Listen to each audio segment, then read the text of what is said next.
And now, it's time for another Dice Tower review with Tom Vasel.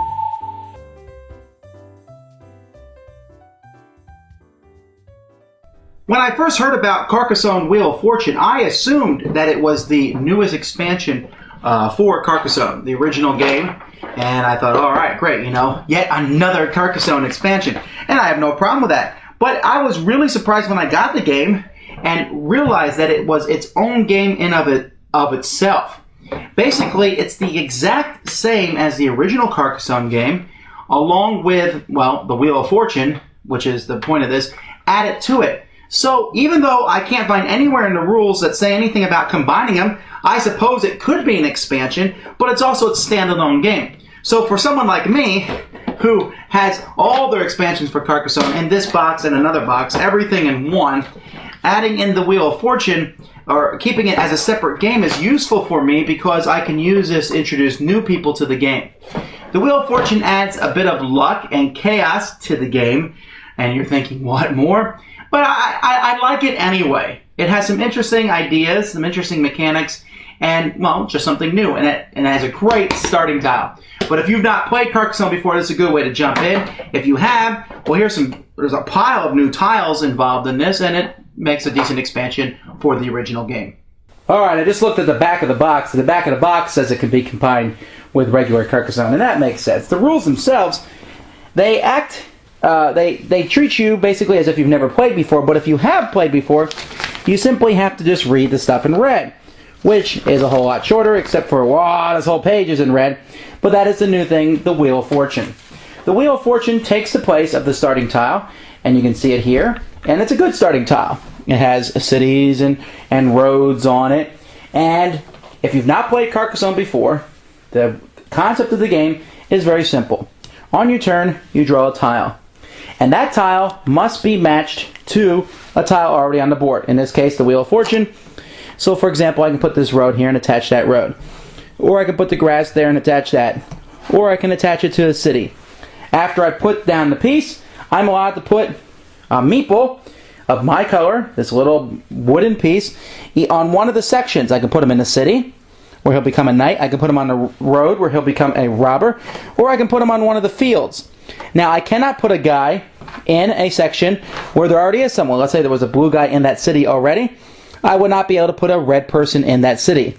The only way I could do that is by, at some point, building tiles so that putting a red guy in a city over here, and then hoping somehow that those cities get connected together. Now, as the game progresses, you'll be building your cities bigger and bigger. When a city is finished, you get 2 points for every section of that city. So let's say, for example, this city here is finished. Isn't that a cool city? That city takes 4 tiles. 1, 2, 3, 4 tiles. So that's worth 4 times 2 is 8. Plus there's a little shield symbol in it. So that's 10 points that the blue person would score for this city. And then they would get their blue meeple back and be able to use it again.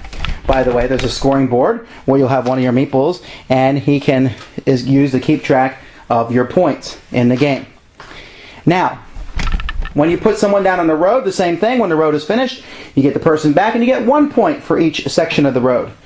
When you put someone in an abbey or a monastery right here, you put them in there. When all the area around them is surrounded, they come off the board, and you get 9 points. Now, if you don't get someone off by the end of the game, you still get points, just not as many. For example, here in the abbey, he'd get a point for every tile connected to him. A city, you'd get 1 point for each section of the city, and a road, you'd get 1 point for each section of the road. Also, you get points for guys in fields at the end of the game only, so they never come off the board. Each guy in a field will give points for however many completed cities are attached to the field that your farmer is in. Okay, what I just told you is exactly the same as the original game. But this game comes with a pig. Woohoo! A little wooden meeple pig, pink pig, and he's placed here on this Wheel of Fortune. Now, when you put down a tile, you may not wish to place your meeple on that tile. Instead, you can place him somewhere on an open spot on the Wheel of Fortune. Now, if a tile ever comes out that shows the Wheel of Fortune, for example, this one shows the Wheel of Fortune with the number 1, the pig will move 1 space clockwise. When he moves 1 space, the person whose turn it is will look at whatever he lands on. For example, if he lands on Fortune, he gets 3 points. If he lands on tax, he gets a point for every knight that he has in a city, for every city and for every shield in those cities. If he lands on a storm, he gets a point for each follower that he has in his supply. Each of the meeples in his supply, he'll get a point for. 2 points for every monk.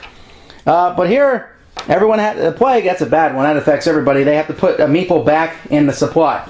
So this pig is moving around. Good, bad, good. Mostly good, a little bad. But if he lands on a spot where you put one of your gentlemen, you will get points equal to the space where you put them. For example, the black player here. Let's take a little closer look at this.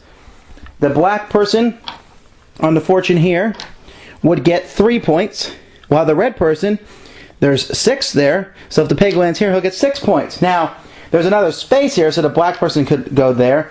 And if the pig landed there, both the red and the black player would get 3 points each. So if you're not sure what to do, you can put it there, and then hope against all hope that the meeple will land on your spots. And really, that's it.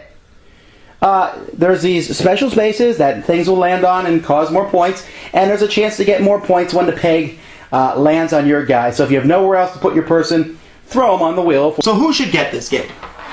If you've not played Carcassonne before, why not pick it up? I mean, worst comes to worst, this is an excellent introduction to Carcassonne, has all the same pieces as Carcassonne, with the exception of this Wheel of Fortune. And even if you hate the Wheel of Fortune, you could still ignore it and just use it as a good starting tile. If you already like Carcassonne, you're looking for an expansion, this is definitely not one of the stronger expansions. Yes, it adds a whole lot of neat tiles, and even has some tiles that weren't in the original game, but still, I mean, it's neat to have 2 of some of the tiles. But the Wheel of Fortune itself, while interesting, doesn't really add any kind of oomph to the game. It's more of it's a Wheel of Fortune. I'm not sure the thematic nature of the Wheel of Fortune, but if you're already playing with all the expansions, well then you're watching this review just to justify the fact that you already have ordered this. But I just found it interesting that this one was released as its own game, and I think that's a nice idea. This does not add complexity. I've taught many new players with the Wheel of Fortune, and just starting out with that, and they had no problem at all getting into that. Although some people do get caught up putting meeples onto the Wheel of Fortune, but near the end of the game it's kind of a waste because there's only so many tiles left. The pig may not land, and then you've wasted all the people you put here. So don't get too caught up on putting points here, but you cannot ignore it either because it's a useful way to get more points if you have nothing else to do.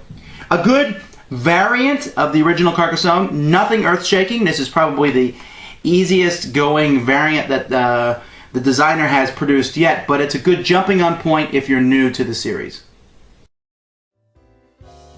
Thanks for joining us today. For more written, audio, and video reviews, as well as the #1 board game podcast, check out the website at www.thedicetower.com. Until then, this is Eric Summerer, and you've been watching The Dice Tower.